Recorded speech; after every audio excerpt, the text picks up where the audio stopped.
Mana gurgurtaa huccuu aadaa Oromoo lammii.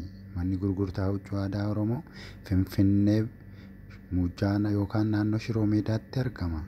Lakkoofsi bilbilaa keenya 929 10 46 21. Akkasumas Dubaayii Shaarjaa 525 13 2577. Akkasumas WhatsAppii fi Viberii Telegiraamiin nu quunnamuu dandeessu.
Berbadan, kosmos WhatsApp